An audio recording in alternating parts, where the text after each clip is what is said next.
Guys said it was a good practice. Yeah, it was. I mean, but we've, you know, the ability to go in a game and have a competitive spirit and battle. That's what this will all come back to. Do you want it worse than the other guy? Do you want the ball worse than he does? Do you want to stop him from scoring worse than he wants to score on you? And that's been lost in all this, and that's what I'm trying to get through to these guys. The bottom line, I mean, it's not a scheme or, you know, the press would hurt you. The press helped us. The press didn't hurt us. The press helped us. At the end of the day, can you make a tough layup that they're making and ones, or do you miss them all? Are you going to come up with balls? And that's, you know, we practiced and did a little bit rougher and scrimmaged a little bit more. Normally this time of the season I won't do that, but, you know, this team needs some different things. You said those guys have to get sick of losing. You sense some of that happening? Just get sick happening? of where you are as a player, too. Can you sense that? I mean, in these last couple of days? We'll see. We'll see. You know, I said one of the best things for all of us is when you realize that you can change your attitude and you can change your habits. You can.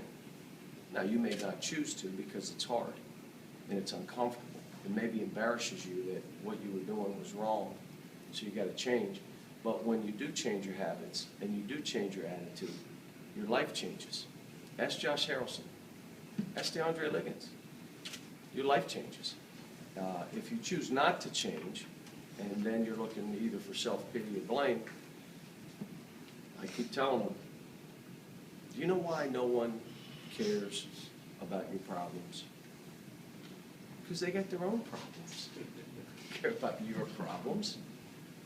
Do you understand no one feels bad for you? They may, feel bad. Hey, have a good day.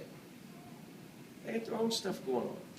So I'm just trying to, this is more than basketball. You're teaching life skills, and I told them not everything's going to be rosy. I mean, we went through this a couple years ago, but that team changed.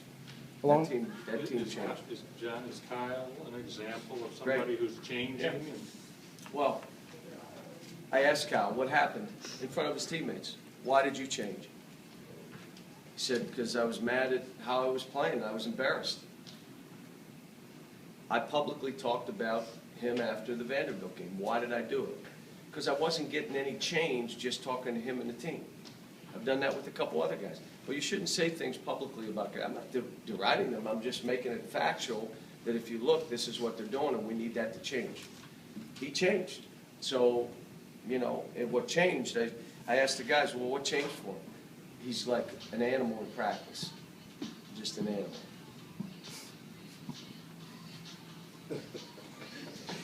Whose is this? Go ahead. How's Willie? I didn't see Willie today. I saw him at breakfast and he was walking and good and all that stuff, but we'll see. Is he working out? Is he working with you guys? He did not practice yesterday, no. Cal, you're the national spokesman for the Coaches versus Cancer, I believe. I think one of them. What does that mean? You know, here's what I would say to you, that one, you're put in a position when you're the coach of Kentucky that you can move people for good or you can stay in your office. I've said it many times. They asked me to do this, and I got a lot on my plate, and we've done a lot of stuff for a lot of different things. But my mother died of cancer. Both of my grandmothers had a form of blood, quote, cancer, and both passed away from cancer. And it's something that that I look at and I just say, if we can help here at the University of Kentucky, if that makes a difference in that cause, you can text, I think, to Coach 20222, and it's $5 to cancer. And you know, again, the Big Blue Nation, you know, charitable, compassionate, you know, spiritual. It's so many good things, and I think that's why they've asked me to do it, is to engage the Big Blue Nation, and I think it's something that is good. Julius said that the NCAA tournament resume is in the back of his mind. Would you prefer guys not think about that, or know once it's safe? All we have to worry about is getting better. If we don't change, we don't have to worry about all that. If we change, we don't have to worry about all that. John, you talked about Kyle being an animal. I mean, What kind of? dunking every ball, screaming on dunks, sprinting up and down the floor, blocking out, going and grabbing rebounds in traffic. He's an animal, right? Screaming? Screaming on dunks, trying to get Alex to scream on dunks, screaming for Alex when Alex dunks. So, yeah. How much does that give you hope that you can see anybody make that kind of change? I mean, They Kyle just have doesn't to- strike you as that guy. If you're delusional, you're not gonna change. Delusional guys don't change. They just think that I'm good, my stuff is right, it's somebody else. If you're delusional, you don't change. We just have to have guys go out and accept where they are right now, where we are as a team, where they are as an individual player, what the team needs from them. I told them yesterday, success, wins and losses will come and go. You're defined by your effort and all those things. The success you have is peace of mind, and the John Woodenism, knowing in your heart of hearts you've done everything you could, you've worked as hard as you could for yourself and your team.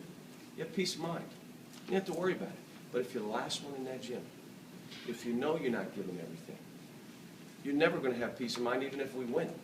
The whole point of what we try to do as coaches is to get guys to understand what we teach you transfers to anything you do in life. Just like in life, in basketball, you get what you deserve. You get what you deserve. And so I'm just slowly but surely trying to get through and get guys to accept and surrender to each other and all those things. We still don't trust each other. Late in the game when it gets hairy, you don't trust that the other guy's near you or he's not doing what he's doing because we're not talking enough, or a guy's not hustling, or a guy get beat to a ball, or we'll leave our feet, or we'll foul. I mean, we just don't trust each other. Again, we're still into our own selves, and that's what we're working on. You've got to get out of your own selves away. It is so much easier in basketball and in life when you play for everyone else instead of play for yourself. If you're working for everyone else and don't worry about yourself, life becomes easy. And for these guys, it's a really hard game. The game is really hard because they're all trying to play for themselves and how do I look. If I miss a shot, I may give up 3 goals and a back rebound, but that's just where I am right now. And that's what we're trying to slowly change. And we thought Auburn, okay, we got it, we figured it out, but it's going to be a process. And I think we got great kids who want to do well. There's nobody to mimic. There's no one, like, we need some guys to sit right now. There's some guys who should not be playing but about 4 or 5 minutes. They're playing 30. They really don't deserve to be on the court, but where we are right now, they've got to be out there. Or, we got to sit them and take the consequences, which is the next step. Next question. John, can I ask you about Kyle and putting him at the elbow against a zone?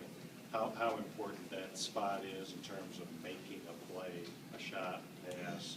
Well, that's usually the area that if you can get it there versus zone to a guy that can play. A lot of times we'll put a guy in there that's not a playmaker, not a scorer, then they don't have to play him. But if they got to play that guy, it makes everybody else's job a lot easier.